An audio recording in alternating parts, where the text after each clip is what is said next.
প্রাণ প্রিয় চট্টগ্রামবাসী, আপনারা সকলে কেমন আছেন? আপনারা ব্যাকগুণ কেন আছেন?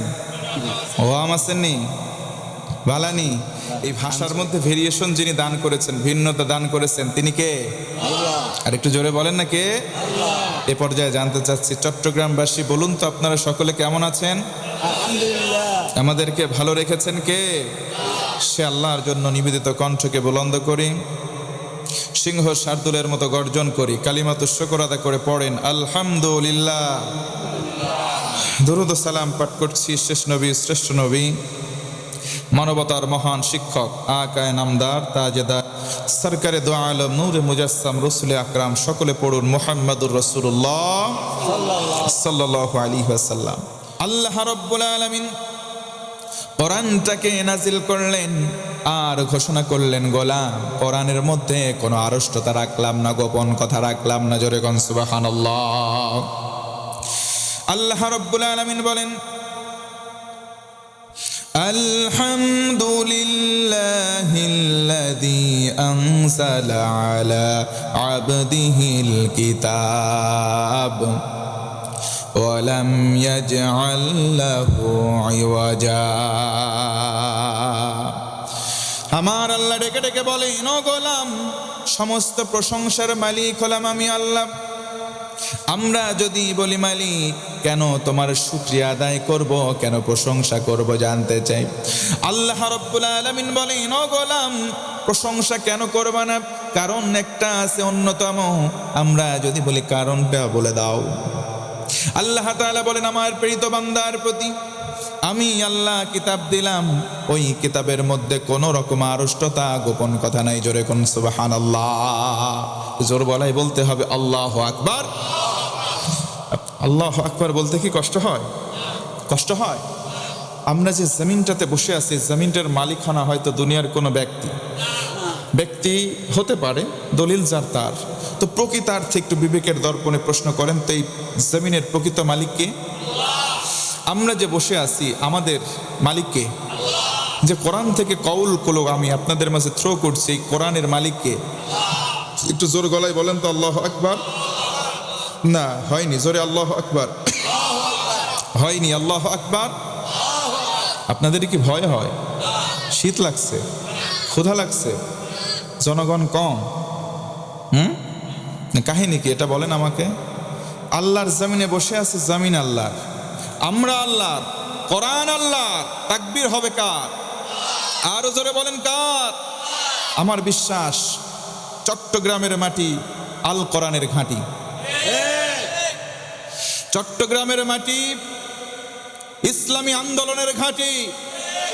চট্টগ্রামবাসী কখনো এক আল্লাহ ছাড়া কারো কাছে মাথা নত করেনি, করবে না। আইয়ুবীর শাসন, বঙ্গবন্ধুর ভাষণ, জিয়া কেটেছিল খাল, এরশাদের নানান তাল, ফখরুদ্দিন, মঈনুদ্দিন, সব ঘোড়ার ডিম দেখা শেষ। সামনে দেখতে চাই আল কোরআনের বাংলাদেশ। কথা বলেন ঠিক কিনা? কারা কারা দেখতে চান? দুটো হাত তুলে একটাবার তাকবীর দিয়ে আকাশ বাতাস মুখরিত করে দেখান।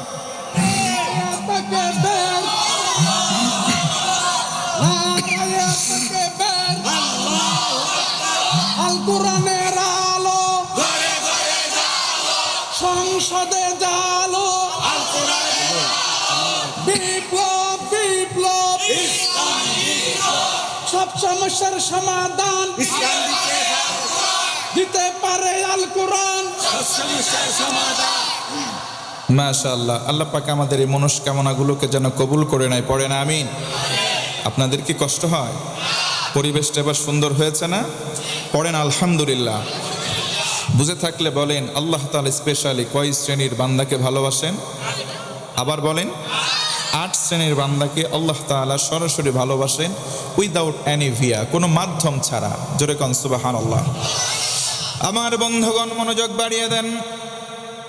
আল্লাহ রাব্বুল আলামিন গোটা আলমবাসীকে থ্রো করে দিলেন, জানিয়ে দিলেন, গোলাম, 8 শ্রেণীর বান্দার মধ্যে নামটা তুমি অন্তর্ভুক্ত করে নাও। এই 8 শ্রেণীর বান্দার মধ্যে যদি তোমার নাম লিপিবদ্ধ করাতে পারো, আমি তোমাদের মুনিব, আমি তোমাদের রব আল্লাহ সরাসরি মাধ্যম বাদে তোমাকে ভালোবাসবো। পড়েন সুবহানাল্লাহ। আমার নবীজি বলেন, শোনো শোনো আমার উম্মতেরা শোনো, আল্লাহ যখন কাউকে ভালোবাসেন নাদা জিবরিল, জিবরিল আলাইহিস সালাতু ওয়াস সালামকে ডেকে নেন। আল্লাহ রাব্বুল আলামিন ডেকে বলেন, ও জিবরিল শোনো, আমি অমুকের ওই সন্তানটাকে ভালোবাসি, তুমি জিবরিল তাকে ভালোবাস। নবীজি আমার তখন বলেন, ও আমার সাহাবীরা শোনো, আল্লাহ যখন জিবরিলকে অর্ডার করেন, ওই জিবরিল তখন সমস্ত ফেরেশতা কুলকে ডেকে বলেন, আল্লাহ অমুক বান্দাকে ভালোবাসেন, আমি জিবরিল ভালোবাসি। ফাআহিব্বুহু, তোমাদের সবার দায়িত্ব তোমরা আল্লাহর অমুক গোলামটাকে ভালোবাসো, পড়েন সুবহানাল্লাহ। নবীজি আমার তখন বললেন, ফেরেশতা মণ্ডলী যখন কোন গোলামকে ভালোবাসেন, ওই গোলামের জন্য ফেরেশতারা দুইটা দোয়া আল্লাহর কাছে করেন। জোরে বলুন, দোয়ার সংখ্যা কয়টা? এক নম্বর দোয়া হলো, আল্লাহ এই গোলামের জীবনের গুনাহ মাফ করে দাও। দুই নম্বর হলো, তার জীবন থেকে জাহান্নামটা মাইনাস করে জান্নাতি বানায় দাও, কোনা আমিন। নবীজি আমার বলেন, যখন তার সম্মান গগনচুম্বী হয়, বুঝে নিতে হবে সম্মান দুনিয়ার কোনো প্রতিষ্ঠান দেয় নাই, ব্যক্তি দেয় নাই, নেতা দেয় নাই, সম্মান দিয়েছেন কে? আল্লাহ রাব্বুল আলামিন বলেন, অতুইজ্জু মান তাশাউ ওয়া তুযিল্লু মান তাশাউ বিয়াদিকাল খায়র।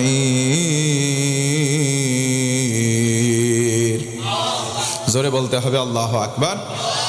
আল্লাহ রাব্বুল আলামিন বলেন, ও গোলাম, সম্মান দেওয়ার মালিক আমি আল্লাহ, বেইজ্জত করার মালিক আমি আল্লাহ, তবে কল্যাণকর সম্মান একমাত্র আমি আল্লাহ দিয়ে থাকি, বলুন সুবহানাল্লাহ। এক নম্বর শ্রেণী হলো তারা, আল্লাহ যাদেরকে ভালোবাসেন, এক নম্বর শ্রেণীর নাম হলো মুহসিন। মুসলমান ভাইরা বুঝে থাকলে বলেন তো, এক নম্বর শ্রেণীর নামটা কি? মুহসিন বান্দার মানে হলো নেক কর্মশীল, যারা ভালো ভালো কাজ করে, সমাজে চলতে ফিরতে মন্দ কাজগুলোকে যারা মাইনাস করবে, ভালো ভালো কাজের আঞ্জাম যারা দেবে, মানুষের সঙ্গে দেখা হবে, দেখা হলে দিবে সালাম। আজকে সমাজে সালামের প্রচলন কমে গেছে, কথা বলেন ঠিক কিনা? মানুষ জাতির মধ্যে সবচাইতে প্রথম এবং প্রধান দায়িত্ব হলো খুলুসিয়াত বজায় রাখা, একে অন্যের সঙ্গে মুআমালাত মুহাশারাতের মাধ্যম হলো ইসলামের সর্বপ্রথম কাউল হচ্ছে সালাম।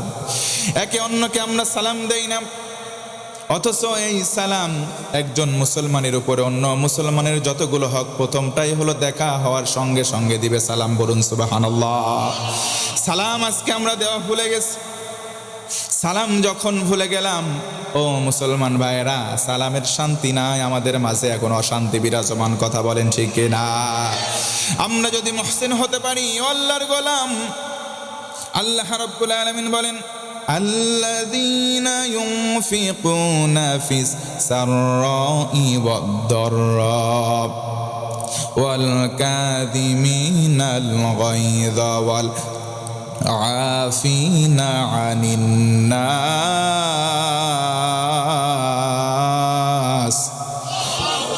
আয়াতে কারিমার শেষে আল্লাহু আকবার বলতে কষ্ট হয়।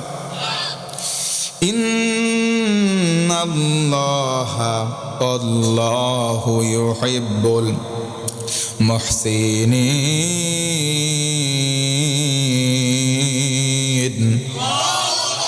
আল্লাহ রাব্বুল আলামিন বলেন, ও গোলাম, তুমি যদি সচ্ছল অবস্থায়, অসচ্ছল অবস্থায়, দুই অবস্থায় দান করো, মানুষদেরকে ক্ষমা করার নীতি অবলম্বন করো।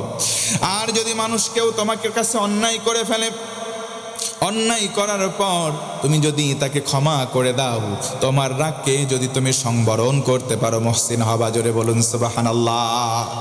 তুমি যদি এই তিনটা কাজ করতে পারো, এক নম্বর দান, দুই নম্বর নিজের রাগকে নিয়ন্ত্রণ, তিন নম্বর মানুষকে ক্ষমা করা, এই তিনটা গুণ যদি তুমি অর্জন করো, আমি বললাম গোলাম, তুমি মুহসিন হয়ে গেলা, আমি আল্লাহ তোমাকেই ভালোবাসবো, পড়েন সুবহানাল্লাহ। দুই নম্বর শ্রেণীর নাম হলো মুত্তাকি। ও মুসলমান বলেন, তাকওয়া নামক এই সফটওয়্যার আমাদের কলিজার মধ্যে কম আর বেশি আছে না নাই? আমরা আল্লাহকে ভয় করে চলি। আল্লাহ বলেন, গোলাম, যদি আমার ভয় তোমার অন্তরে থাকে, দুনিয়ার কেউ ভালোবাসে না, তোমার কোনো চিন্তা নাই। আল্লাহ রাব্বুল আলামিন বলেন, তোমার কলিজায় আল্লাহর ভয় যদি বিরাজমান থাকে, আমি আল্লাহ তোমাকে ভালোবাসবো, তোমার সঙ্গীও হয়ে যাব। পড়েন সুবহানাল্লাহ। আরো জোরে বলেন তো একবার আল্লাহু আকবার। এই পর্যায়ে জানতে চাচ্ছি, আমার ভাষা কি বুঝতে অসুবিধা হয়েছে? কথা বোঝা যায়? পড়েন তো আলহামদুলিল্লাহ। এই যুবক আছো, বিয়ে করো নাই যারা, একটু হাত তোলো তো। বিয়ে করো নাই কারা কারা? ও, যুবকের সংখ্যা কম, হাত নামাও। আজকে যুবকরা পড়ে আছে তাফসীর মাহফিলে, না পড়ে অনেকগুলো যুবক আসছে, আরো কিছু আসতেছে, আসবে ইনশাল্লাহ। পড়েন, ইনশাল্লাহ পড়েন না। যুবকরা আজকে আছে কোথায়? চাচা হেনা কোথায়? এদের হাসতেছে। চাচা হেনা কোথায়? হেনার খোঁজ নিয়ে যুবকরা আজকে পড়ে আছে। যুবক কথা বলো, ঠিক কিনা? 2 দিন আগেও ছিল। সুবা কোথায়? ট্রেন্ডিং যা কিছু ভাইরাল হয়, ভাইরালের পেছনে যুবক যুবতী আজকে আছে না নাই? সুবা কোথায়? 6 না 7 পড়ে। খোঁজ নিয়ে দেখা গেল বয়ফ্রেন্ডের সঙ্গে পালিয়ে বাসা বেঁধেছে নওগাঁয়। ধরে নিয়ে আসা হলো, বলে আমরা ভালোই আছি। বয়স 18 হয় নাই। আমাদের দেশে আইন করে 18-র আগে বিয়ে করা অবৈধ ঘোষণা করা হয়েছে। তো তাদেরকে আমরা দ্ব্যর্থহীন কণ্ঠে কথা জানিয়ে দিতে চাই, 18-র আগে যদি বিয়েকে অবৈধ ঘোষণা করা হয়, 18-র আগে প্রেম করাকে অবৈধ ঘোষণা করাই লাগবে। কথা বলেন ঠিক কিনা? জায়গা মতো জায়গায় তালা না দিয়ে অন্য জায়গায় তালা দিছে, এইদিকে সব উন্মুক্ত। কথা বলেন ঠিক কিনা? মদের লাইসেন্স তারাই দেয়, এইদিকে এসে বলে 0 টলারেন্স, মদ খাওয়া যাবে না। বক্তব্য দিয়ে মঞ্চ গরম, ঘরে গিয়ে 1 বোতল না খাইলে তার রাতের ঘুম ঠিক মতো হয় না। তাহলে এইগুলো ইসলাম ছিল, ইসলাম আছে, ইসলাম থাকবে। কথা বলেন ঠিক কিনা? এই জমিনে কোরআন ছিল, কোরআন আছে, কোরআন থাকবে, থাকবে না তারা মামু বাড়ি গেছে যারা। কথা বলেন ঠিক কিনা?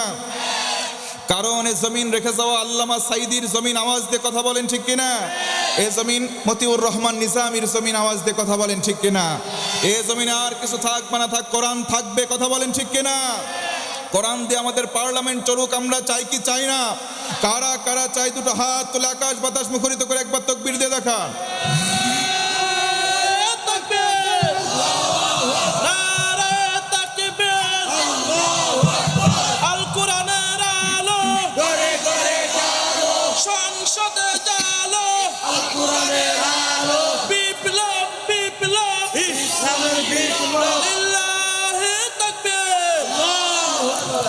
মাশাআল্লাহ। কষ্ট হয়? আপনারা যদি কষ্ট না পান, আমার পরে আর কোনো বক্তা নাই। আমি যদি আর 40টা মিনিট আপনাদের থেকে চেয়ে নেই, দেওয়া যাবে কি ভাই? দেওয়া যাবে ইনশাআল্লাহ। ইনশাআল্লাহ আল্লাহ পাক যেন এই দার্সটাকে কবুল করে নেয়। পড়ে না আমিন। বুঝে থাকলে আমার সঙ্গে বলুন, আল্লাহ তাআলা 8 শ্রেণীর বান্দাকে ভালোবাসেন। একটু আওয়াজ করে বলেন, শ্রেণীর সংখ্যা কয়টা? 1 নম্বর মুহসিন, আমরা ছিলাম 2 নম্বর মুত্তাকি। জোরে বলুন সুবহানাল্লাহ। আমার বন্ধুগণ মনোযোগ বাড়িয়ে দেন। গভীর রাত হয়ে গেল। 2 নম্বর শ্রেণী হলো তারা যাদেরকে আল্লাহ তাআলা সরাসরি ভালোবাসেন। তাদের হলো প্রধান বৈশিষ্ট্য আল্লাহর ভয় কলিজার মধ্যে থাকা চাই। ও মুসলমান, জানতে চাই আল্লাহর ভয় কলিজার মধ্যে আমাদের কম বেশি আছে না নাই? আল্লাহ রাব্বুল আলামিন বলেন, কারো কলিজার ভেতরে যদি আল্লাহ পাকের ভয় থাকে, আল্লাহ বলেন আ'লামু, বান্দা জেনে রাখো, শুনে রাখো, আন্নাল্লাহা মাআল মুত্তাকিন, আমি আল্লাহ যদি কারো কলিজার ভেতরে আল্লাহর ভয় থাকে তাদেরকে সরাসরি ভালোবাসি। ধরে বলুন সুবহানাল্লাহ। শুধু ভালোবেসেই তাদেরকে ছেড়ে দেই না। আন্নাল্লাহা মাআল মুত্তাকিন, আমি আল্লাহ তার সঙ্গে থাকি। আল্লাহু আকবার। কেমন করে আল্লাহর সঙ্গে হয়, কেমন করে আল্লাহর সাথে থাকেন? তাকওয়া যারা অবলম্বন করেন তাদের দৃষ্টান্ত পেশ করে একটা হাদিস থেকে ঘটনা বলি। তারিখুল ইসলাম সাক্ষ্য দেয়, নবীর জামানায় সাহাবীরা ইসলাম কবুল করার পর নবীজির শরণাপন্ন হয়ে কাছাকাছি থাকতেন। নবীর একজন কাছের সাহাবী, নাম তার আবু বকর সিদ্দিক রাদিয়াল্লাহু তাআলা আনহু, নবীজির কাছের একান্ত বন্ধু, আবার নবীজির শ্বশুর ছিলেন। পড়েন সুবহানাল্লাহ। তিনি একজন ধনাঢ্য ব্যবসায়ী ছিলেন। ইসলাম কবুল করলেন, সমুদয় সম্পদ একত্রিত করে নবীর দরবারে চলে গেলেন। নবীজির কদমে ইসলামের জন্য সমুদয় সম্পদ হযরতে আবু বকর সিদ্দিক দান করলেন। চিৎকার করে বলেন সুবহানাল্লাহ। ও মুসলমান, আমি জানতে চাই ও চট্টগ্রামের মুসলমান, বলেন তো আল্লাহর রাস্তায় দান করলে সেই ব্যক্তি কি ফকির হয়ে যায় নাকি? হযরতে আবু বকর সব দিয়ে দিলেন। এবার তিনি দিন এনে দিন খাই, সকালবেলা বার হয়, সন্ধ্যাবেলা বাড়িতে ফিরে আসেন। একদিন তিনি বাড়ি থেকে বের হন, কিছু দূর যখন অতিবাহিত হলেন, একটা ইহুদি পেছন দিক থেকে ডেকে বলে, ইয়া আবু বকর, আবু বকর একটু দাঁড়াও তো। হযরতে আবু বকর দাঁড়িয়ে গেলেন। ইহুদি কাছাকাছি আসলো, ডেকে বলে, ইয়া আবু বকর, আবু বকর আনতা ফকির, তুই হলি বেটা ফকির, তোর কিচ্ছু নাই, তুই নিঃস্ব। হযরতে আবু বকর মুস্কি একটা হাসি দেয়। জোরে কোন সুবহানাল্লাহ। মুসলমানদের খাসলাত কেমন হয়, আবু বকরের থেকে শিক্ষা নেন। হযরতে আবু বকর, তাকে ফকির বলে গালি দেওয়া হয়, আবু বকর রাগ করে নাই, দিয়েছে মুস্কি হাসি, পড়েন সুবহানাল্লাহ। হযরতে আবু বকর সেখান থেকে চলে গেলেন। আবার দ্বিতীয় দিন বের হন, আবার ইহুদি ওত পেতে আসে, ডেকে বলে, আবু বকর আনতা ফকির, বেটা তুই হলি ফকির। হযরতে আবু বকর দ্বিতীয় দিন আবার মুস্কি হাসি দেয়, পড়েন সুবহানাল্লাহ। হযরতে আবু বকর চলে গেলেন। এবার তৃতীয় দিন আবার যখন বাড়ি থেকে বের হন, ইহুদি পেছন দিক থেকে আবার ডেকে বলে, আবু বকর তুই দাঁড়া, আবু বকর তুই দাঁড়া, আনতা ফকির ও আবুকা ফকির ও জাদ্দুকা ফকির। আবু বকর শোন, তুই যেমন ফকির তোর বাপও তেমন ফকির। ও আবু বকর, তোর দাদাও ফকির, তোর 14 বংশের সবাই ফকির। আবু বকর, আবু বকর রাদিয়াল্লাহু আনহু মুস্কি হাসি দেয়, পড়েন সুবহানাল্লাহ। আমরাও শিক্ষা গ্রহণ করি, আমাদেরকে কেউ যদি গালি দেয় আমরা পাল্টা গালি দেব না, গালির প্রত্যুত্তরে আমরা দেব সালাম, পড়েন ইনশা। হযরতে আবু বকর সম্মুখপানে অগ্রসর হন। ইহুদি পেছন দিক থেকে আসে, ডেকে বলে, আবু বকর তুই যেমন ফকির তোর বাপ তেমন ফকির, তোর দাদা, তোর 14 বংশের সবাই ফকির। ও আবু বকর শোন, তুই যে আল্লাহর ইবাদত করিস, আজকের দিনে বললাম সেই আল্লাহও তোদের মতোই ফকির। জোরে বলুন নাউজুবিল্লাহ। ও মুসলমান, বলেন তো আল্লাহ কি ফকির নাকি? অথচ আল্লাহ কোরআনে বলেন, ওয়া আনতুমুল ফুকারাউ ইলাল্লাহ, তোমরা সবাই ফকির, একমাত্র গনি বা ধনী হলেন আমাদের রব। জোরে বলেন কে? হযরতে আবু বকর 3 দিন গালি খেয়ে কোনো কথা বলেন নাই, মুস্কি হাসির উত্তর। কিন্তু এই দিন হযরতে আবু বকরের চোখ দিয়ে দর দর করে পানি বের হয়ে যায়। আল্লাহু আকবার। হযরতে আবু বকর এই দিন আর সম্মুখ পানে অগ্রসর হন না। ইহুদির মুখের দিকে তাকালেন, বাম হাত উঁচু করে কলারটা চেপে ধরলেন, ডান হাত উঁচু করে একটা চর মেরেছে জায়গায়, ইহুদি অজ্ঞান। আল্লাহু আকবার। হযরতে আবু বকর নরম সাহাবী, কোনোদিন কাউরে কটু কথা বলেন নাই, কোনোদিন কাউরে আঘাত করেন নাই, কিন্তু আল্লাহর গালি তিনি সহ্য করে নাই। জোরে কোন আল্লাহু আকবার। মুসলমানদের ক্যারেক্টার হবে, আমাকে গালি দেন আমি কিচ্ছু বলবো না, আমার বাপ দাদা 14 বংশরে গালি দেন আমরা কিছুই বলবো না, কিন্তু 3টা জিনিসের সঙ্গে কোনো সমন্বয় হবে না। 1 আমার আল্লাহ, 2 আমার রসুল, আর 3 হচ্ছে আমার কোরআন। কথা বলেন ঠিক কিনা? কেউ যদি এই 3কে গালিগালাজ করে, আমরা মুসলমান চোখ বুজে নিবৃতে সহ্য করব না, এর প্রতিবাদ দাঁত ভাঙা দেব। কথা বলেন ঠিক কিনা? আল্লাহ আমাদের কবুল করে, পড়ে না আমিন। হযরত আবু বকর চলে গেলেন, ইহুদি জায়গায় অজ্ঞান হয়ে পড়ে আছে। ও মুসলমান, আমরা সহজে কাউরে কিছু কই না, কিন্তু একবার যদি ধরি বাপ বলে ডাকবো, এই টাইম আমরা দেই না। কথা বলেন না কেন? আওয়াজ দেন, কথা ঠিক কিনা? আমাদের স্বার্থে বলো, আমরা কিচ্ছু বলবো না, কিন্তু 3টা কন্ডিশন দিলাম। আল্লাহ, রসুল আর কোরআনের দিকে চোখ তুলে তাকাবা না, ওই চোখ থাকবে না। কথা বলেন ঠিক কিনা? হযরত আবু বকর চলে গেলেন, ইহুদি ছটপট হয়ে শুয়ে আছে। লম্বা সময় অতিবাহিত হয়ে গেল, জ্ঞান ফিরে আসলো। নবীজির দরবারে গিয়ে বলে, মুহাম্মদ তোমার সাহাবী আবু বকর আমার একটা চর মারছে, জায়গায় অজ্ঞান। আল্লাহু আকবার। নবীজি আমার আশ্চর্যিত হয়ে বললেন, কি বলো? আমার সাহাবী আবু বকর না, ইম্পসিবল, এটা অসম্ভব, সে কাউকে মারতে পারে না। জোরে বলুন সুবহানাল্লাহ। আবু বকর কাউকে মারতে পারে না, তোমার বোধহয় কোথাও ভুল হচ্ছে ইহুদি ভাই। ইহুদি ডেকে বলে, না মুহাম্মদ, আবু বকর আমাকে একটা চর মেরেছে, আমি অজ্ঞান হয়েছি। নবীজি বললেন, অসম্ভব ব্যাপার, আবু বকরের মতো নরম আমার একটাও সাহাবী নাই, সে কাউকে মারতেই পারে না। জোরে বলুন সুবহানাল্লাহ। যদি আমার কোনো সাহাবী তোমাকে মেরেই থাকে, তার নাম আবু বকর নয়, তার নাম হবে হযরতে ওমর। আল্লাহু আকবার বলবেন না? জানতে চাই হযরতে ওমর নরম নাকি গরম? একটু জোরে বলেন কেমন কেমন গরম। নবী আমার বলেন হযরতে ওমর যখন কোনো রাস্তা দিয়ে হেঁটে যায় কমপক্ষে 40 দিন শয়তান ওই রাস্তার আশেপাশে ভিড়তে পারে না। আল্লাহু আকবার বলবেন না? আমার সাহাবী ওমর মারছে। ইহুদি ডেকে বলে, মুহাম্মদ, আমি আবু বকরকে চিনি, আমি ওমরকেও চিনি। আবু বকরের হাতে মার খেয়েছি বিধায় জানে বেঁচে আছে। ওমর যদি আমাকে একটা মারতো আমি জায়গায় মারা যেতাম। এই যে তোমার কাছে অভিযোগ দেওয়ার মতো সুযোগ ফুরসত পেতাম।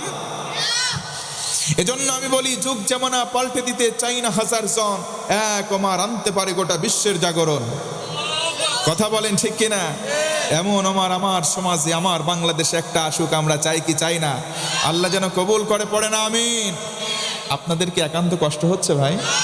কষ্ট যদি না হয় একটু আমার সঙ্গে দিল প্রাণ উজাড় করে একবার পড়েন আলহামদুলিল্লাহ। যুবকরা কি আছে? কই যুবক? হাত তোলো। এরা ডেকে ডেকে বলেন, হাত নামাও। হুজুর, আমাদের তো বিয়ে হয় না। শীত চলে যাচ্ছে মাগার আমাদের বিয়ে হয় না। বিয়ে হবে কি করে? দাদারা ওরে বলছে শীতের মধ্যে বিয়ের আসল মজা।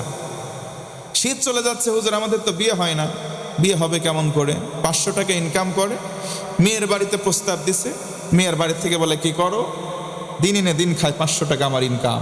নামাজ পড়ি, সব কিছু চরিত্র হেফাজত করছি। বেটা সরকারি চাকরি নাই, তোর সঙ্গে আমার মেয়ের বিয়েও নাই। আওয়াজ দেন। সরকারি চাকরি নাই তো বিয়ে নাই। বিয়ে আছে কোথায়? সরকারি চাকরি আছে যেথায়। একটা লোক 50 বছর বয়স, তার সরকারি চাকরি করে, 3টা বউ তার মারা গেছে। 16 বা 18 বছরের বয়সে একটা তরুণীর কাছে বিয়ের প্রস্তাব দেয়। মেয়েও বিয়েতে রাজি, মেয়ের মাও রাজি, ফুফু খালা 14 বংশ সবাই রাজি হয়ে যায়। কথা বলেন না কেন? বিয়ে হয়ে যায়। আমি আমার ভাষায় বলি, যার বয়স 50, আমি আমার ভাষায় বলি তার ব্যাটারি তো অর্ধেক এমনি ডাউন। কিছুদিন যখন অতিবাহিত হয়, চার্জার লাগাই, কারেন্টও থাকে, ভোল্ট সব থাকে। চার্জার লাগানোর পরে চার্জের ব্যাটারি আর চার্জ হয় না, মানে ফুল ডাউন। ওই মেয়েটা তখন পরকীয়া প্রেমে লিপ্ত হয়। আওয়াজ দিয়ে কথা বলেন ঠিক কিনা?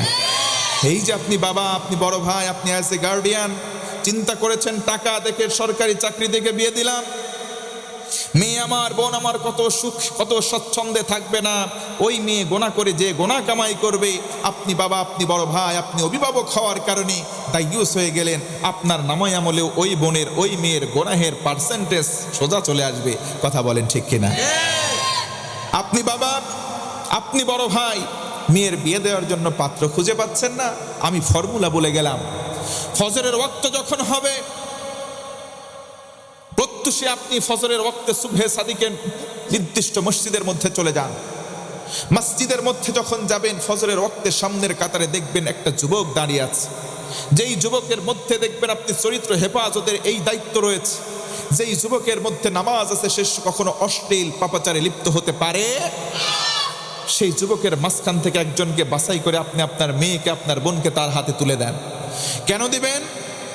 একটা যুবক শীতের কনকনে রাত উপেক্ষা করে ঠান্ডা পানি দিয়ে ওযু করে আল্লাহর নামাজ নামক আমানতকে হেফাজত করতে যদি পারে, আপনার এই মেয়ে নামক আমানতকেও সে হেফাজত করতে পারবে 100%।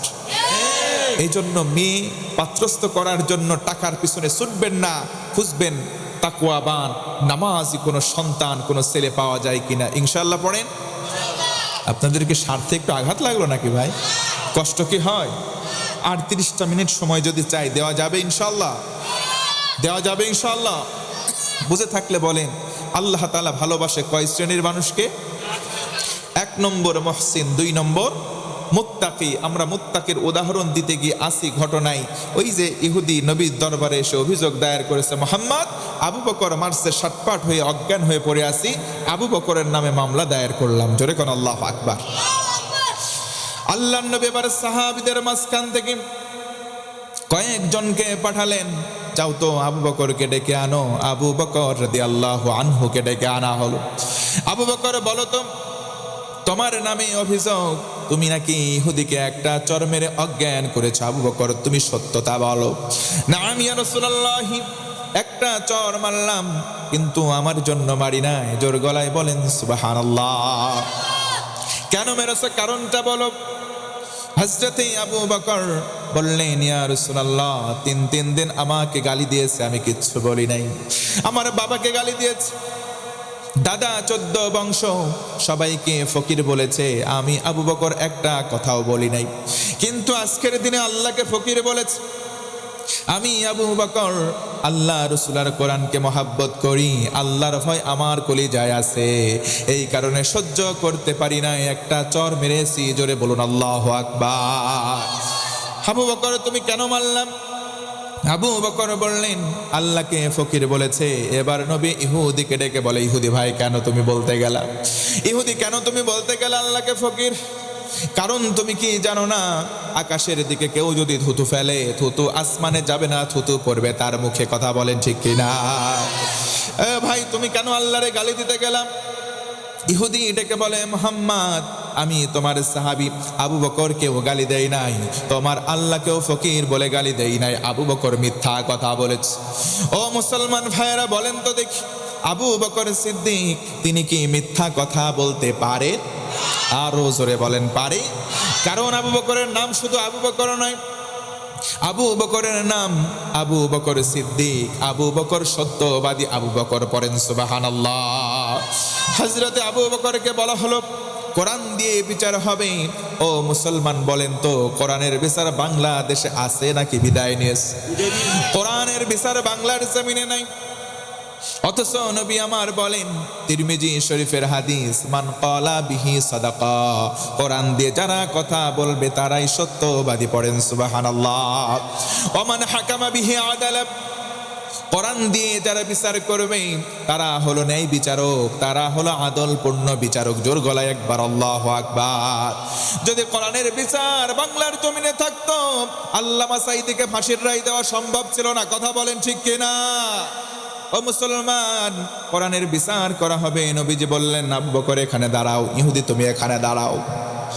ও আবু বকর তুমি যে আমার সাহাবী, আমার দলের নেতা কর্মী, কোরআন দিয়ে বিচার করব, তোমার দিকে তাকানোর সুযোগ আমি নবীজির নাই। জোরে কোন আল্লাহু আকবার। অথচ আমরা দেখেছি দলীয় নেতা কর্মী হওয়ার কারণে, শুধুমাত্র দলীয় নেতা, এই কারণে ধর্ষণের সেঞ্চুরি করে, তারপরেও কিচ্ছু বিচার হয় না বাংলার জমিনে। দেখেছি। কথা বলেন ঠিক কিনা? যদি কোরআনের বিচার থাকতো, মুসলমান একটাও এই কল্লা নিয়ে ঘুরতে পারতো না। ইসলামী বিধান মতে সবার কল্লা সঙ্গে সার করা হতো। কথা বলেন ঠিক কিনা? নবীজি বললেন, আবু বকর দাঁড়িয়ে যাও, ইহুদি তুমি দাঁড়াও, কোরআনের বিচার কায়েম হবে, কারণ আমি নবীর উপরে নাজিল হয়েছে কোরআন। জোরে কোন সুবহানাল্লাহ। নবীজি কোরআন হাতে নিলেন, বললেন, আবু বকর দাঁড়াও, তুমি মেরেছো, তুমি স্বীকার করলে। ইহুদি স্বীকার করে নাই। কোরআনের বিচার হলো তোমার প্রতি কিসাস করা হবে, তোমার প্রতি একটা চর মারা হবে। যদি চর থেকে বাঁচতে চাও, তাহলে তোমার পক্ষে একজন সাক্ষী এখানে হাজির করো। আবু বকর যদি সাক্ষী আনতে পারো, তোমার প্রতি শাস্তি আরোপ করা হবে না। হযরতে আবু বকর বললেন, ইয়া রাসূলুল্লাহ, আমি আর ইহুদি ছাড়া ওই জায়গায় আর কেউ নাই, অতএব আমি আবু বকর কোনো সাক্ষী আনতে পারবো না। আপনি যেই শাস্তি দেবেন আমি মাথা পেতে নেব। হযরতে আবু বকর দাঁড়িয়ে যাও। ইহুদি বিচারের রায় হলো, তুমি যেই চলে তুমি চর খেয়েছো, ওই চরটার মধ্যে তুমি একটা হাত দিয়ে আবু বকরকে চর মেরে দাও। তুমি যেই রকম ওজনের চর খেলে, একটা চর মারো। সাহাবীরা সামনে বসা ছিলেন, সবার মন খারাপ। আবু বকর রাদিয়াল্লাহু আনহুর চোখ দিয়ে পানি পড়ে, মস্তক অবনত করলেন, ডেকে বললেন, আল্লাহ, দুনিয়ায় বিচার পেলাম না, তোমার মহাব্বতে একটা মেরেছিলাম।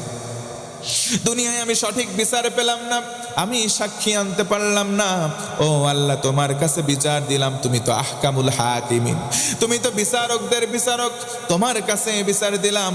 আল্লাহ, সঠিক বিচার দুনিয়ায় পেলাম না, তুমি আখিরাতে করো। কোন সুবহানাল্লাহ।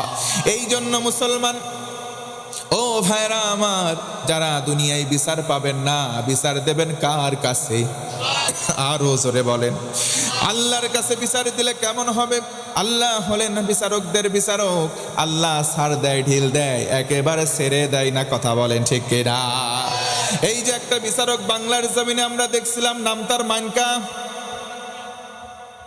আগের দিনে উল্টাপাল্টা টকশোতে কথা বলছিল, পরের দিন মাটিতে শুয়ে, তৃতীয় দিন শুনলাম ওইটা নাকি ফেটে গেছে। কথা বলেন না কেন? ও মুসলমান, আল্লাহ ধরে না, ধরে না, কিন্তু একবার ধরলে আব্বা বলে ডাকার টাইম দেয় না। কথা বলেন ঠিক কিনা? কোরআনের বিচার কায়েম হয়ে গেল। নবীজি বললেন, ইহুদি ভাই, তুমি গুটি গুটি পায়ে গিয়ে আবু বকরকে একটা চর মারো, জোরে কন্যা নাউজুবিল্লাহ। হযরতে আবু বকর রায় মেনে নিলেন, নিজের বিরুদ্ধে রায় গেল।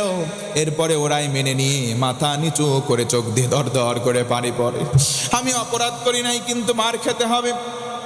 মাথা নিচু করে দাঁড়ানো, আমার আল্লাহর কাছে অভিযোগ দায়ের করেছেন। আল্লাহ রব্বুল আলামিন বসে নাই, কোন আল্লাহু আকবার। আল্লাহ রব্বুল আলামিন জিবরিল আমিনকে ডাকলেন, ডেকে বললেন, জিবরিল তাড়াতাড়ি চলে যাও, আমার হাবিবের কাছে যাও, তাড়াতাড়ি গিয়ে শাস্তিটা বন্ধ করে দাও। আবু বকর নিরপরাধ, জোরে বলুন সুবহানাল্লাহ। সূরা আলে ইমরান 181 নম্বর আয়াত জিবরিল আমিন নিয়ে নবীর কাছে নাজিল করলেন। আল্লাহ রব্বুল আলামিন জানায় দিলেন, নবীজি, দুনিয়ায় আবু বকরের কোনো সাক্ষী নাই, দুনিয়ায় আবু বকরের তৃতীয় কোনো সাক্ষী নাই, কিন্তু আমি আল্লাহ আবু বকরের পক্ষে সরাসরি নিজেই সাক্ষী হয়ে গেলাম। কোন সুবহানাল্লাহ। দুনিয়াতে যার কেউ নাই, তার একজন আছে, তিনি কে? আরো জোরে বলেন, তিনি কে? ও মুসলমান, জানতে চাই, কারো যদি আল্লাহ বন্ধু হয়, তার কি কোনো টেনশন, কোনো ভয় থাকতে পারে? 3 নম্বর শ্রেণীর নাম হলো যারা আল্লাহর উপর তাওয়াক্কুল করে, যারা ভরসা করবে আল্লাহর প্রতি, তাদেরকে ভালোবাসবেন কে? আরো জোরে বলেন, কে? কিন্তু আজকে মুসলমান, দুঃখের বিষয়, শাহজালালের মাজার আছে সিলেট, অনেক মানুষ সেখানে যায়, গিয়ে মান্যত করে, আবার ভরসা করে শাহজালালের কবরের উপরে আছে না নাই। কেউ ফেরে না খালি হাতে, ল্যাংটারে তোর দরবারেতে আছে না নাই। এই সমস্ত মানুষ হলো ভণ্ড মানুষ। একমাত্র ভরসার স্তর, একমাত্র ভরসার জায়গা হলো আমাদের রব। ও মুসলমান, বলেন তো আমাদের রব কে? আল্লাহ রাব্বুল আলামিন বলেন, কেউ যদি বলে আমি আল্লাহ তোমার রব, আল্লাহ তোমার সব, আল্লাহ বলেন 2টা পুরস্কার দিয়ে দেব। জোরে কন আল্লাহু আকবার। আমি বুঝতে পারতেছি না, আমার কথা কি বুঝতে অসুবিধা হয়? আলোচনা বোঝা যাচ্ছে? আমি আপনাদের চট্টগ্রামেই প্রথম। তো আপনারা যখন কথা বললেন, অতিথি সাহেব যখন কথা বললেন আপনাদের আঞ্চলিক ভাষায়, আমি হিমশিম খেয়েছি, অর্ধেক কিছুই বুঝতে পারি নাই। মানে হালকা কিছু মোমেন্টাম বুঝছি, কিন্তু আপনাদের কথাগুলো বুঝতে পারি নাই সেইভাবে। তা আমার কথা কি বুঝতে অসুবিধা হচ্ছে? আপনার ভাষায় কি আমি একটু কথা কব? তাহলে আলোচনার একটু মনোযোগ বাড়াবেন তো ইনশাল্লাহ। আল্লাহ পাক আমাদেরকে কবুল করুক। পড়েন আমিন। আরো জোরে পড়েন না আমিন। তাহলে বুঝে থাকলে বলেন, আল্লাহকে আমরা রব বলে যদি টিকে থাকি, পুরস্কার 2টা দেবেন কে? আল্লাহ বলেন, ইন্নাল্লাযীনা ক্বালু রাব্বুনাল্লাহ সুম্মা ইসতাকামু তাতানাজ্জালু আলাইহিমুল মালায়েকা আল্লা তাখাফু ওয়া লা তাহজানু ওয়া আবশিরু বিল জান্নাতিল্লাতী কুনতুম তুআদুন। পড়েন আল্লাহু আকবার। আল্লাহ রাব্বুল আলামিন বলেন, নিশ্চয় যারা বলবে আল্লাহ তুমি আমার রব, তুমি আমার সব, এই কথা বলার পরে কেউ যদি টিকে থাকে, 2টা পুরস্কার দান করা হবে। 1 নম্বর পুরস্কার হলো, যেদিন বান্দা মারা যাবা, মৃত্যুবরণ করার সময় আমি আল্লাহ রহমতের ফেরেশতা তোমার কাছে পাঠাবো। 2 নম্বর পুরস্কার, ওই ফেরেশতা এসে তোমার কানে কানে বলবে, তোমার কোনো ভয় নাই, তোমার কোনো চিন্তা নাই, ওয়া আবশিরু বিল জান্নাহ, জান্নাতের শুভ সংবাদ লও। আমরা যদি বলি আল্লাহ ফেরেশতাদেরকে মাধ্যম করে তুমি কোন জান্নাতের শুভ সংবাদ দিলা, আল্লাহ যেন জানায় দেয়, ওই যে ওই জান্নাত আল্লাতী কুনতুম তুআদুন, যেই জান্নাতের ওয়াদা আমি আল্লাহ রূহের জগতে তোমাদের সঙ্গে করলাম, ওই জান্নাত তোমাদের জন্য বরাদ্দ। জোরে কোন সুবহানাল্লাহ। আল্লাহর ওয়াদা মিথ্যা হতে পারে? ওয়াদাল্লাহি হাক্কুন, আল্লাহর ওয়াদা সত্য। ইন্নাল্লাহা লা ইউখলিফুল মিআদ, আল্লাহর ওয়াদা একবার করলে বরখেলাফ করেন। কিন্তু দুনিয়ার জমিনে অনেক নেতা দেখছি আমরা, ভোটের আগে আসে, ও জনগণ আমারে ভোট দাও, এই দেব সেই দেব, সব কিছু দেব। ভোটে যখন জিতে যায় কিচ্ছু দেয় না, যদিও বা দেয় সেটার নাম আইক্কাওয়ালা বাস। কথা বলেন ঠিক কিনা? কিন্তু আমার আল্লাহ বান্দার সঙ্গে একবার যেই ওয়াদা করবেন, সেই ওয়াদা বরখেলাফ করবেন না। জোরে বলুন সুবহানাল্লাহ। এই জন্য 3 নম্বর গুণাবলী হলো তাওয়াক্কুল করব কার প্রতি?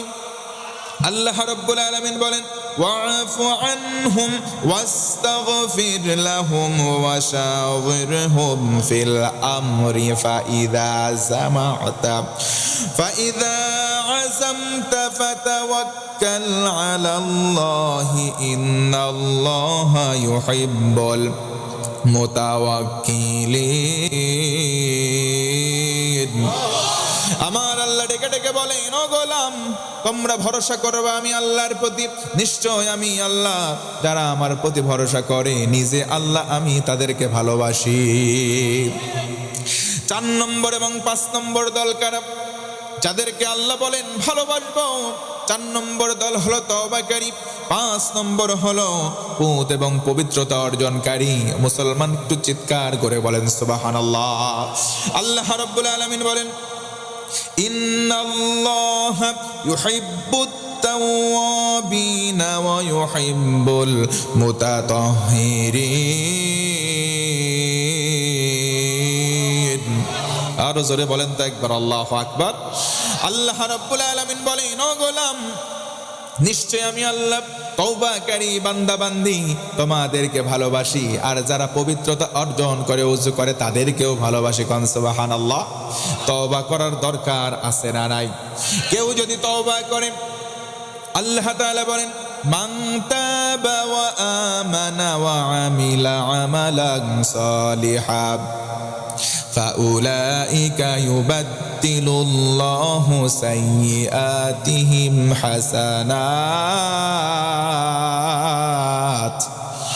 আল্লাহ রাব্বুল আলামিন বলেন, ও বান্দা, যারা তওবার মতো তওবা করবে, ঈমানটাকে নবায়ন করবে, আমলে সালেহটা অব্যাহত রাখবে, আমি আল্লাহ তাদের পিছনের সমস্ত গুনাহগুলো বদল করে নেকি বানাবো। আর কি তোমাদের জন্য শুভ সংবাদ দিলাম, পেছনের গুনাহ যারা নেকি হবে তার আনন্দের আর সীমা থাকবে না। জোরে কোন সুবহানাল্লাহ। এবং যারা পুত এবং পবিত্রতা অর্জন করবে, কিয়ামতের দিন তাদের কি উপকার? যে ব্যক্তি বেশি বেশি ওযু করবে। গুররান মুহাজ্জালিনা মিন আথারিল ওযু। নবীজি আমার সাহাবীদেরকে বললেন, কিয়ামতের মাঠ, ওই মাঠে আমি আমার উম্মতদেরকে হাত ধরবো, তাদের জন্য সুপারিশ করে জান্নাতে নিয়ে যাব। একজন সাহাবী বললেন, ইয়া রাসূলুল্লাহ, অসংখ্য মানুষ থাকবে, তাদের মধ্যে আপনি ওই সাহাবী, আমাদেরকে না হয় চিনলেন, আপনার পরের উম্মতদেরকে তো কোনোদিন দেখেন নাই, চিনবেন কেমনে? নবীজি আমার বললেন, সহজে চিনে যাব। অনেকগুলো কালো রঙের উট, তার মধ্যে কয়েকটার যদি সাদা কপাল থাকে কেমন ভাবে চেনা সহজ হয়। আমার উম্মতদের মাঝে যারা ওযু করবে, কিয়ামতের দিন ওই মুসিবতের সময় তাদের ওযুর স্থান যেমন 2টা হাত, এই যে মুখমণ্ডল, মাথা এবং 2টা পা রেডিয়াম লাইটের মতো ঝকঝক ঝকঝক করে শুভ্র আকার ধারণ করে চলতে থাকবে। নবীজি আমার বলেন, আমি চিনে নেব এরা আমার উম্মত, হাত চেপে ধরবো, সুপারিশ করব, সরাসরি জান্নাতে নিয়ে যাব। পড়েন সুবহানাল্লাহ। ও ভাই, ওযু করলে নামাজ পড়ার দরকার আছে না নাই? নামাজ কয় ওয়াক্ত? আরো জোরে বলেন। কিন্তু 5 ওয়াক্ত মুসল্লি নামাজ পড়ে এমন মুসল্লি এখানেও নাই। সবাই 5 ওয়াক্ত নামাজ পড়ে না, কিন্তু দেখবেন 5 শ্রেণীর মুসল্লি এই সমাজে আছে। 1 নম্বর মুসল্লি হচ্ছে শুকুর আলী, সারা সপ্তাহ নামাজ নাই, শুক্রবারে শুধু জুমার নামাজে যায়। 2 নম্বরের নাম হলো রমজান আলী, সারা বছর নামাজ নাই, রমজান মাস আসলে তাদের ঠেলায় নিয়মিত মুসল্লিরা সামনের কাতারে জায়গা পায় না, এদের নাম রমজান আলী। 3 নম্বর বরাত আলী, যে কয়েকদিন পর আসবে। বরাত আলী সবে বরাতের রাতে একবার এই মসজিদে 2 ঠোকর, ওই মসজিদে গিয়ে 2 ঠোকর সিন্নির জন্য। কথা বলেন না কেন? পিছন দিক থেকে নামাজ পড়া দেখলে মনে হয় মুরগির সামনে ধান ছিটানো আছে, ঠুকরায়া ঠুকরায়া ধান খাচ্ছে। কথা বলেন ঠিক কিনা? 4 নম্বরের নাম হলো কদর আলী, সবে কদরে যায়, সারা বছর যায় না। আর 5 নম্বর মুসল্লির নাম হলো ঈদ আলী, এই ঈদ আলী বেটারা 2 ঈদে নামাজে যায়, সারা বছর নামাজ নাই। এমন শ্রেণীর মুসল্লি আছে না নাই? কষ্ট হয়? আর একটু চালাবো আলোচনা, 10 মিনিট। আচ্ছা, দেখছেন? তাহলে কি আরেকটু চালাবো? আছেন তো আপনারা? আছেন? লিল্লাহে তাকবীর। তাহলে নামাজ কয় ওয়াক্ত? অনেক মুরব্বী আছে দেখবেন, মুরব্বীকে জিজ্ঞাসা করবে, মুরব্বী বলেন তো মাগরিবের নামাজ কয় রাকাত? মুরব্বী বলবে কয়ের পারিনি, বলতে পারি না। যদি বলেন মুরব্বী শুনলাম না ওই যে বিলের মাঠে আপনার না একটু জমি আছে, মুরব্বী বলবে আছে মানে দাগ নম্বর এত, খতিয়ান নম্বর এত, পরসা নম্বর এত, সব ফুটস্থ বলে দেয়। মাগরিবের নামাজের রাকাত বলতে পারে না। আমি তাদেরকে বলবো মুরব্বী আপনার সময় হয়েছে থামার, জমির নাম্বার আপনার কাজে দেবে না, নামাজের রাকাত সংখ্যা জানা দরকার। কথা বলেন ঠিক কিনা? ওই রকম কিছু মুরব্বী আছে, হজ করে আসছে, নামাজ আসরের পরে বাড়াইছে এক চাচা, ভাতিজা গিয়ে বলে চাচা আমারে তুমি বাঁচাও। কেন? তুই তো বেঁচে আসিস। বেঁচে আসি মানে আমার 10,000 টাকার খুব দরকার, হাওলাত দাও। বলে টাকা কি ফাও? চাচা 10,000 দাও, 1 মাস পরে 2,000 বাড়াইয়া 12,000 দেবো। টাটকা পাবনার ভাষায় কয় সুদ। কি কয়? এমন সুদখোর দু একটা নামাজে আপনাদের এলাকায় নাই? আছে আছে, একটু কব পাবনার ভাষা একটু ওয়াজ করবো ভাই। সুদ খাওয়া প্রকারান্তরে মানুষের পায়খানা নিজেরটা নিজে খাওয়া তার চাইতে ভালো। আমি পাবনার ভাষা একটা মিসাল দিবে চাই, যদি আপনাদের অনুমতি পায়। আমার ভাষা যদি না বোঝেন তাহলে কবেন, আমি ভাষা চেঞ্জ করে ফেলবো। আমি একটু পাবনার ভাষায় কথা কই, দেখেন বোঝা যায় কিনা। এক এলাকার বিদিন ছিলি একটা বন্ধু একটু বোকা শুকা আর একটা একটু চালাক। দুইজন বন্ধু রাস্তায় যাই ধরেছে, জাতি দেখে একটা লোক কাঁঠাল বেচতেছে। কাঁঠাল ছিলেন আপনারা? এ কাঁঠালালা, কাঁঠালের দাম কয় টাকা? 50 টাকা। বোকা করছে, দোস্ত চল কাঁঠাল খাই। এলে আমার 25 টাকা, তুই দে 25 টাকা, হিসাব কিন্তু ঠিকই আছে। চালাক করছে তো ঠকাবো, দাঁড়া কিসের 25 টাকা, আগে খাই তারপর দেবনের টাকা। বোকা করছে লে চল। কাঁঠালটা নিয়ে এক গাছের গোড়ায় বসে দুজন খাওয়া শুরু করেছে। কচ্ছে যে খাবি বেশি সে টেহা দিবি বেশি, যে খাবি কম টেহাও দিবি। বোকা করছে আমি রাজি, খাবো কম টেহাও দেব। খাওয়া শুরু করেছে। যেটি খায় আমার পাবনায় কয়টি সার, আপনারা কি কন? যেটি সাদা খায়, কাঁঠালের যে অংশ খায় কি কয় আপনারা? কোষ। আমরা কই সার, রুই, কোয়া, কোষ। যে চালাক সে কুয়াও খায়, বিসি শুদ্ধি গিলি খায়। আর বোকাটা কুয়া খায় আর বিসি উৎসমকে থুয়ে দেয়। কথা বোঝা যাচ্ছে তো? খাতে খাতে খাতে খাতে কাঁঠাল খাওয়া শেষ, সোনার বাংলাদেশ। এখন বোকা 25 টাকা আবার বাইর করে দিচ্ছে, দোস্ত এলে 25, তুই দে 25। 25 দিলে হবে নি, এটা খাইছে বেশি, আগে গন বিসি গন, তার বিসি বেশি সে টাকাও দিবে বেশি। আর বোকার সামনে বিসি 1 2 করে গুনতে গুনতে দেখা গেল 45টা বিসি। কয়টা? চালাকের সামনে চালাকি করে ওটা দেখে দেখে থইছে 5টা মাত্র বিসি। কয়টা? চালাক কাছে তা হিসাব এখানে অঙ্ক মিলিয়ে লয়েছে, তুই দে 45 টাকা, আমি দেবো 5 টাকা। জোরে কোন আল্লাহু আকবার। বোকা কইলি খাইলাম কম, মাগার টাকা দিয়া লাগতেছে বেশি, আমি তো কিছু বুঝলাম না বুঝি 50 টাকার একটা লোড বাইর করে দিয়ে কাছে এলে দোস্ত ধর, ও 5 টাকা দিয়ে কাছে এলে যা আগে যা। দোকানদারে 50 টাকা দিই বগল বাড়িছে, তো ঠকাইছি। আর বোকা চিন্তা করলে কি রে খাইলাম কম, টাকা দিয়া লাগলি বেশি। আসমানের দিক তাকা করছে, আল্লাহ বিচার তোমার কাজ দিলাম, যদি আমার ঠয়া থাকে বিচারটা তুমি করে। জায়গা মতো হিট মারছে, কন্যা আল্লাহু আকবার। বোকা শুকা মানুষ বাড়ি চলে গেছে। চালাক এখন বগল বাড়ি আর কয় হ্যাঁ মুরগি পাইছিলাম একটা, ঠকাইছি। মুরগি পায়ে একবার কুপে তাকা কাট করে ছাড়িয়ে দিচ্ছে, চলে আইছি। হঠাৎ আকাশে লাগেছে মেঘ লাগলে দেখলে মেঘে মেঘে যখন গুড়ুম গুড়ুম শব্দ হয়, মেঘের ডাক কয়, মেঘের লাগি গুড়ুম গুড়ুম শব্দ হয়, ওর পেটের ভিতরে গুড়ুম গুড়ুম শব্দ শুরু হয়ে গেছে। এই মুরব্বীরা ভালো করতে পারবে, মুরব্বীরা যে কাঁঠালের বেশি এমন একটা চিজ জ্যাম্মা খাবি অম্মাই বাড়াবি, এটা কথা কয় না কে? কিন্তু রিসেন্ট টাইম মেডিকেল সায়েন্সও করছে কি জানেন, কাঁঠালের বেশি এমন একটা খাবার, ও জ্যাম্মা খাবি অম্মাই ডেলিভারি হয়। পেটের মধ্যে গেছে, গুড়ুম গুড়ুম কামড় শুরু হয়ে গেছে, নিম্ন চাপ দেখা দিচ্ছে। কথা বোঝেন আমার? নিম্ন চাপ দেখা দিচ্ছে, এখন কাম সারবি কোনো জায়গা খুঁজে পাচ্ছে না। দৌড় মারেছে বাড়ির দিক, কাম সারা লাগবি। আমার দিক কর মুরব্বীরা কয়, আপনার এদিক কি কয় জানেননি, আমার দিক কর মুরব্বীরা কয় হাগা মানে না বাগা। যত বড় শক্তিশালী হোক ওই জিনিস ধরে রাখার জিনিস না। নিম্ন চাপ দেখা দিচ্ছে, এখন কোন জায়গায় কাম সারবি, দড়ি বাড়ির দিক গেছে, যা বাড়ির টয়লেটে যাবে এই সময়টুক সে পায়নি। বাড়ির বাইরে তরকারির একটা মাছি ছিল, মাছির নিচে আস্তে করে বসে থাকে, কেউ আসে না, কেউ নেই, জায়গায় কাম সারেছে। বাড়ির ভিতর আস্তে করে উঠে যায়, অলার হয়ে শুয়ে পড়েছে। বউ খবরদার আমাকে ডাকবির পারবো না, সারা রাত ঘুম পারবো, একটা কথা কবু তো বাটাম ফাটাবো। এরম বউ মারা দু একজন পাবলিক এখানে আসে না নাই? এই বউ মারা পাবলিকগুলো কিন্তু সুবিধার বেশি হয় না, এরা ভালো হয় না, কথায় কথায় বোক মারে, এগুলো করবেন না। বউ এখন ভয়ে কিছু কয় নাই, শাটপাট হয়ে শুয়ে পড়েছে, ঘুমাইসি গেছে। তা সারা রাত মুষলধারে বৃষ্টি, এদিকে ওর ঘুম শেষ, অলার হয়ে পড়ে লাগছে কিছু নিথর দেহ। বউ সকালবেলা ঘুম ভাঙেছে, নামাজ কালাম পড়ি সারি, ভাত রাঁধতে হবে, তরকারি রাঁধতে হবে, চাল কটা লেছে। এখন দেখে থলের মধ্যে কোনো বাজার নাই, আগের দিনও মিনসি বাজারও করে নাই, তরকারিও নেই। এমন অনেক মিনসি আছে না, বউ বাচ্চাকে খাইলো না খাইলো কোনো ধার ধারে না, দু একটা টানটুনের কামাই হলে ওর সব হয়ে যায়, আছে না নাই? এইগুলো অকর্মার ঢেকি, এইগুলো সমাজের বোঝা, কথা কন ঠিক কিনা? ও শুয়ে আছে, ওর বউ চিন্তা করতেছে এখন যদি ডাকি ও তো বিসমিল্লাহ ছাড়া মায়ের শুরু করবে। যেহেতু ঘুমাচ্ছে ঘুমাক, আমি মাসিদ যাই দেখি কোনো তরি তরকারি আছে না নাই। ও চলে গেছে মাসিদ, যাই দেখে মাসিদ পুঁয়ও নেই, লাউ নেই, কুদু নাই, সেটা মনটা হয়ে গেল আরো খারাপ। কষ্ট হচ্ছে কি ভাই? কষ্ট হচ্ছে?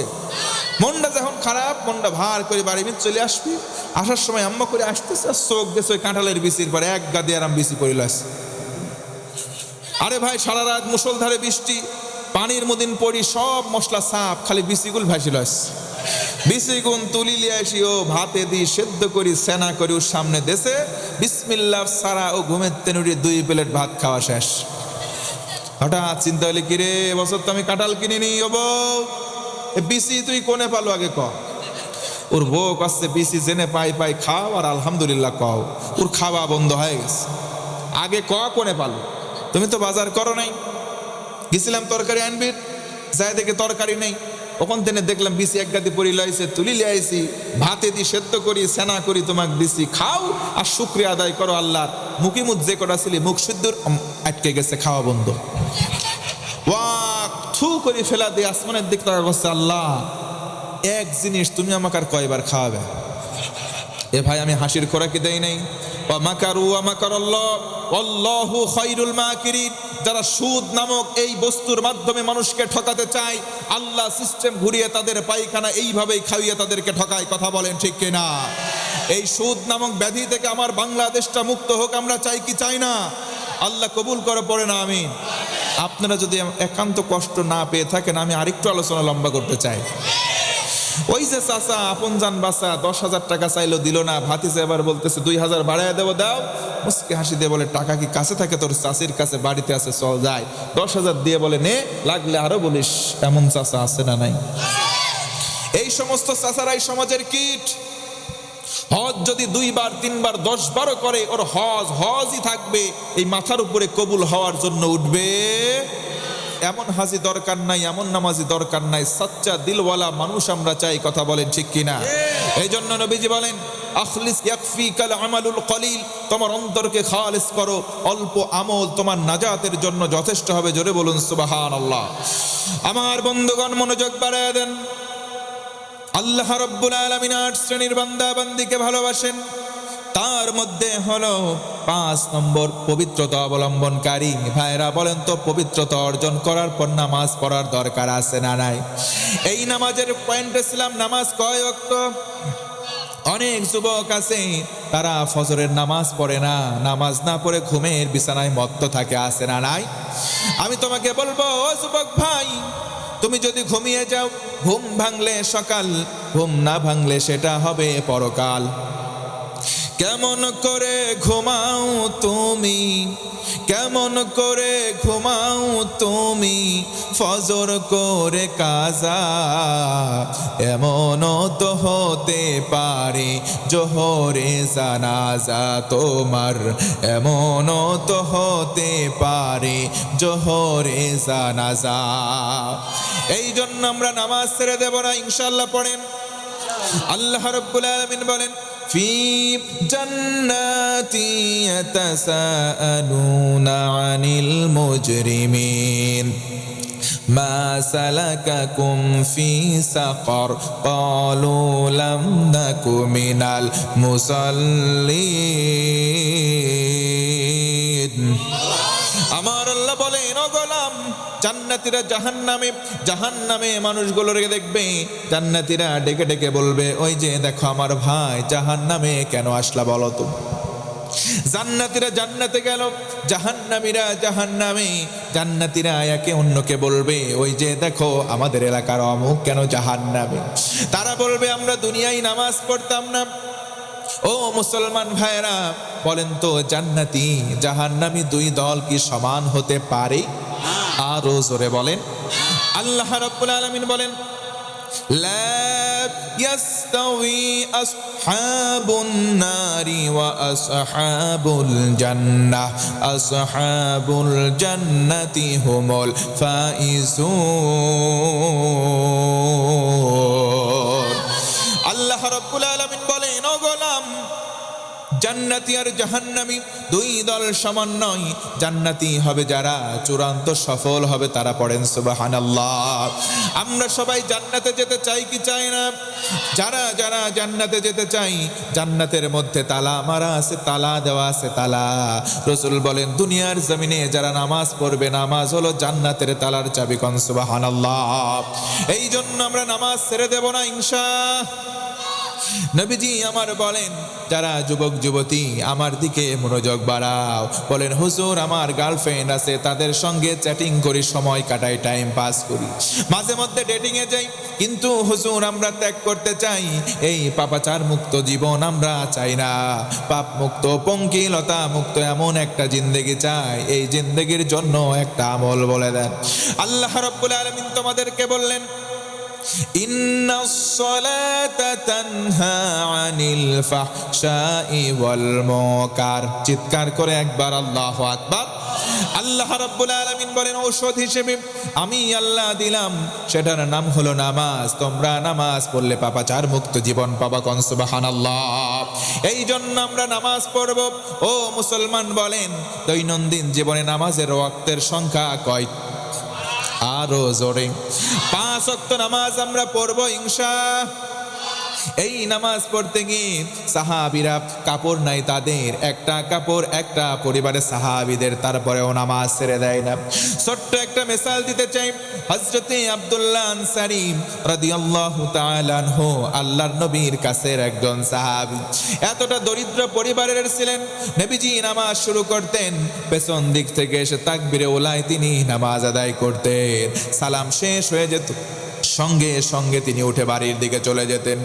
একদিন, 2 দিন, 3 দিন হয়ে গেল। হযরতে ওমর রাদিয়াল্লাহু আনহু বিষয়টা লক্ষ্য করলেন, নবীর দরবারে গিয়ে নবীজিকে বললেন, ইয়া রাসূলুল্লাহ, আব্দুল্লাহ আনসারী নামাজে আসে, কিন্তু সালাম ফেরানোর পর আর নফল সুন্নাহ আদায় করে না, সঙ্গে সঙ্গে বাড়িতে চলে যায়। আপনার কাছে বিচার দিলাম, আব্দুল্লাহ আনসারীর বিচারটা আপনি করে দেন। কোন আল্লাহু আকবার। আব্দুল্লাহ আনসারী নামাজের শুরুতে আসে, সালাম ফিরানো শেষ, সঙ্গে সঙ্গে বাড়িতে চলে যায়। নবীজি বললেন, আব্দুল্লাহ আনসারীকে আজকে বসতে বলবা। আব্দুল্লাহ আনসারীকে বসতে বলার জন্য সাহাবীরা অপেক্ষা করলেন, কিন্তু তাকবীরে উলা যখন হলো, তারপর আব্দুল্লাহ আনসারী নামাজ এসে নামাজ শুরু করলো। সাহাবীরা বলার সুযোগ পায় নাই। আবার যখন সালাম ফিরানো শেষ, এক মুহূর্ত দেরি করেন নাই, সঙ্গে সঙ্গে উঠে বাড়িতে রওনা করলেন।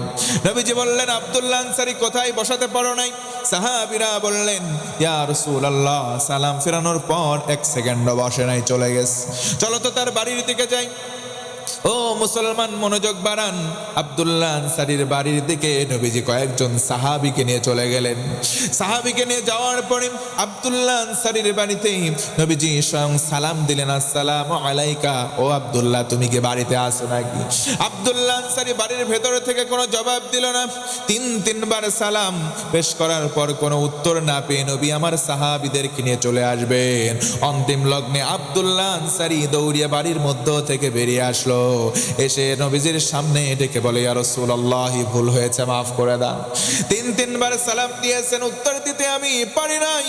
ইয়া রাসূলুল্লাহ, আমার ভুল হয়েছে, মাফ করে দেন। কোন সুবহানাল্লাহ। কষ্ট হচ্ছে নাকি?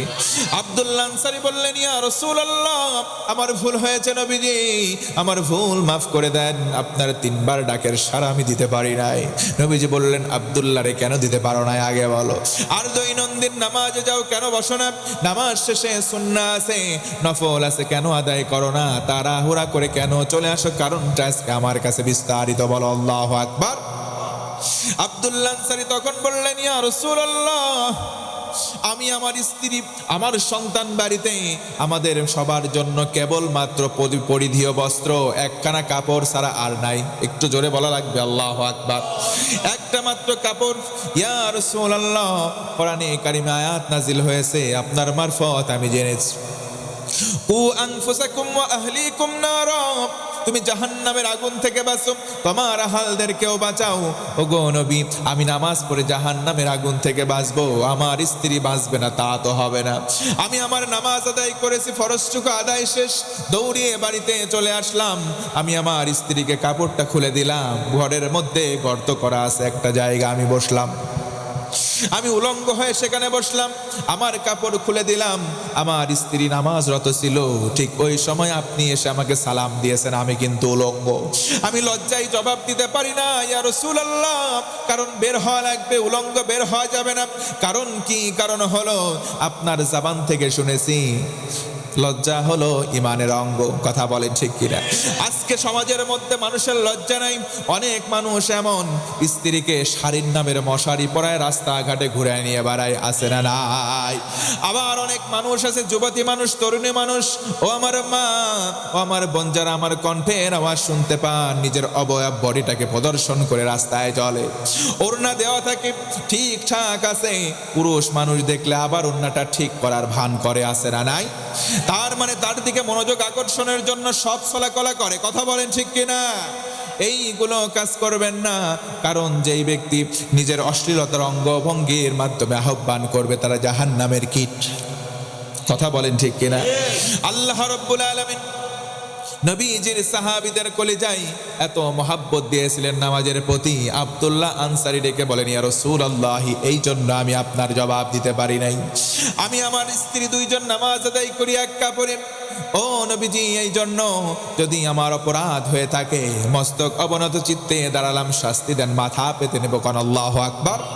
নবীজি আমার কথাগুলো শুনলেন, চোখ দিয়ে পানি পড়লো, ডেকে বলে, আব্দুল্লাহ রে, তোমাদের বিষয় না হয় বুঝলাম, কিন্তু এই যে ছোট্ট ছেলেটা তো ওখানে বাধা কেন? তোমার বাড়ির সামনে ছোট্ট একটা বাচ্চা ছেলে শিকল দিয়ে বাঁধা, এটার কারণ বলো রে আব্দুল্লাহ। আব্দুল্লাহ আনসারীর কান্নার গতিটা আরো বেড়ে গেল। ডেকে বলে, ইয়া রাসূলুল্লাহ, ইয়া হাবিবাল্লাহ, ওগো নবী, এটা আমার নিজের সন্তান। ওই যে দেখছেন ওই পাশের জমিনটা হলো ইহুদির জমিন। একটা খেজুর গাছ মেকে আমার বাড়ির সীমানায় চলে এসেছে। ওই খেজুর গাছের পাকা খেজুর যখন আমার বাড়ির উঠানে এসে পড়ে, আমার সন্তান সেখান থেকে খেতে পারে। এই সম্ভাবনায় আমি তার খেজুর যাতে না খেতে পারে শিকল দিয়ে বেঁধে রাখলাম। কারণ আপনার জবানে মোবারক থেকে শুনেছি গো নবী, যখন কোনো মুসলমানের শরীরটা হারাম কোনো খাবার ভক্ষণ করবে, সে জাহান্নামে যাবে। আমি জানি আমার সন্তান মুসলিম, আমার সন্তান ইমানদার, কারণ আমি ইমানদার। বেঈমানের কোনো জিনিস সে না বলে খাবে, এটা চুরি করে খাওয়া হবে, হারাম। কথা বলেন ঠিক কিনা? হারাম খেয়ে আমার সন্তান বড় হবে, তার শরীরে জাহান্নামে যাবে। আমি বাবা দায়বদ্ধ থাকবো, এই জন্য শিকল দিয়ে বেঁধে রাখলাম। জোরে কোন আল্লাহু আকবার। মুসলমান ভাইয়েরা আমার, নামাজ পড়তে গিয়ে সাহাবীরা এক কাপড় পেয়েছে, গোটা পরিবারের সব সদস্য মিলে এক কাপড়, তবু নামাজ ছাড়ে নাই। কোন আল্লাহু আকবার। আমরা সবাই নামাজ পড়বো নাকি ছেড়ে দেব? সবাই বলেন, পড়বো না ছেড়ে দেব? আমরা সবাই 5 ওয়াক্ত নামাজি হব ইনশাআল্লাহ। পড়েন, আল্লাহ রাব্বুল আলামিন 6 নম্বর ভালোবাসবেন যারা ন্যায় বিচারকারী, যারা হলো আদলপূর্ণ বিচার করে। পড়েন সুবহানাল্লাহ। আল্লাহ রাব্বুল আলামিন বলেন, وَإِنْ حَكَمْتَ وَاحْكُمْ بَيْنَهُمْ بِالْقِسْطِ إِنَّ اللَّهَ يُحِبُّ الْمُقْسِطِينَ।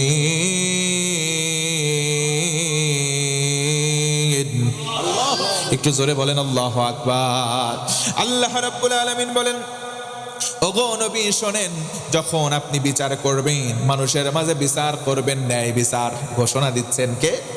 আল্লাহ রাব্বুল আলামিন ভিন্ন আয়াতে বলেন, وأقسطوا إن الله يحب المقسطين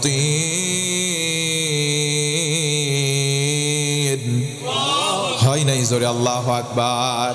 আল্লাহ রাব্বুল আলামিন বলেন তোমরা ন্যায় বিচার করো, কারণ যারা ন্যায় বিচার করবে আমি আল্লাহ নিজেই তাদেরকে ভালোবাসবো। কান সুবহানাল্লাহ। এই জন্য আমরা সবাই ন্যায় বিচার করব তো আল্লাহ কবুল করো। 7 নম্বর শ্রেণীর মানুষ হলো যারা রসুলের এতাআত করবে, অনুসরণ করবে। আল্লাহ বলেন আমি আল্লাহ সরাসরি কোনো মাধ্যম ছাড়াই তাদেরকে ভালোবাসবো। কান সুবহানাল্লাহ।